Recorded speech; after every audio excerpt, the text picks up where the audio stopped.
100 لوگوں کا قاتل جنت کا حقدار کیسے بنا؟ یہ واقعہ آپ کی سوچ بدل دے گا۔ نبی کریم صلی اللہ علیہ وسلم نے فرمایا کہ بنی اسرائیل میں سے ایک آدمی تھا، اس نے 99 لوگوں کو قتل کیا، اور قتل کرنے کے بعد ذہن میں خیال آیا کہ کسی ایک آدمی کی جان لینا بھی اتنا بڑا کبیرہ گناہ ہے، اور میں نے 99 لوگوں کو قتل کر دیا۔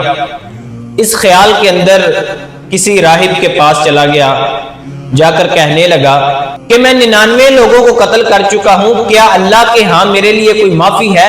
کیا مجھے اس گناہ کی معافی مل سکتی ہے؟ تو راہب نے کہا نہیں، کسی ایک کی جان لینا بھی بڑا گناہ ہے، تم نے تو 99 لوگوں کی جان لی ہے، تمہارے لیے کوئی معافی نہیں۔ غصے میں آیا، اس راہب کو بھی قتل کر دیا۔ اب 100 لوگوں کو قتل کرنے کے بعد اب پھر ذہن میں خیال آیا، کچھ وقت گزرا کہ اب 100 لوگوں کی جان لی ہے، اللہ کے سامنے کیسے پیش ہوں گا، اللہ کا سامنا کیسے کروں گا، سوالوں کے جواب کیسے دوں گا۔ 100 قتل کرنے کے بعد پھر چلا گیا کسی کے پاس، اللہ کے کسی نیک بندے کے پاس چلا گیا، جا کر کہنے لگا کہ اے اللہ کے بندے، 100 لوگوں کو میں قتل کر چکا ہوں، کیا میرے اتنے بڑے گناہ کی معافی ہے؟ تو اس نے کہا کیوں نہیں، اللہ غفور الرحیم ہے، اللہ معاف کرنے والا ہے، تم سچے دل کے ساتھ اللہ سے معافی مانگو، اور جس بستی جس علاقے کے اندر تم رہتے ہو، یہاں فتنے ہیں، یہاں لڑائی ہے، یہاں جھگڑے ہیں، جس وجہ سے یہاں فتنہ فساد زیادہ ہیں، جس وجہ سے تمہاری لڑائی ہوتی ہے یا تم قتل کرتے ہو، نیکی کی نیت سے یہ بستی یہ علاقہ چھوڑ دو اور کسی نیک لوگوں کی بستی میں چلے جاؤ، تاکہ تم اس گناہ سے آئندہ سے بچ سکو، اور اللہ سے رو رو کے سچے دل کے ساتھ گڑ گڑا کے معافی مانگو کہ اے اللہ، میں اعتراف کرتا ہوں مجھ سے غلطی ہو گئی، میں نے 100 لوگوں کو قتل کیا، یہ بہت بڑا گناہ ہے، میں اپنے گناہ کی معافی مانگتا ہوں، اللہ سے معافی مانگو، اللہ تمہیں معاف کر دیں گے۔ اب وہ شخص اس نیت کے ساتھ اس اللہ کے بندے کی بات کو مانتے ہوئے اپنی بستی اپنے علاقے کو چھوڑ کر نیک لوگوں کی بستی کی طرف اس نے سفر شروع کر دیا۔ جب راستے میں ابھی پہنچا نہیں تھا اپنی منزل پر کہ موت آ گئی۔ اب رحمت والے فرشتے بھی آ گئے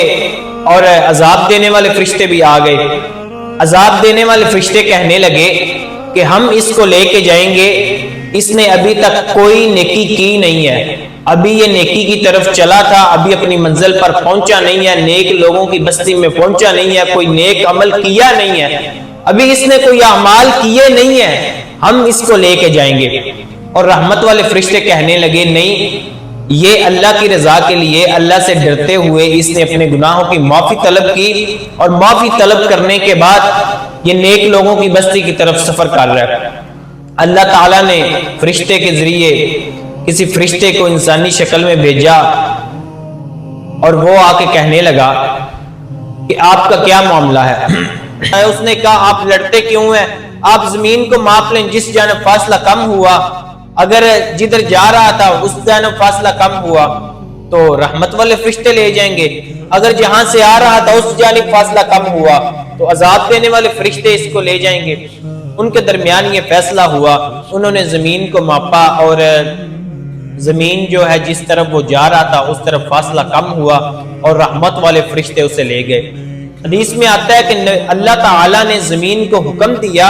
اور زمین سکڑ گئی، اور جس جانب وہ جا رہا تھا اس جانب فاصلہ کم ہو گیا، اور رحمت والے فرشتے اسے لے گئے۔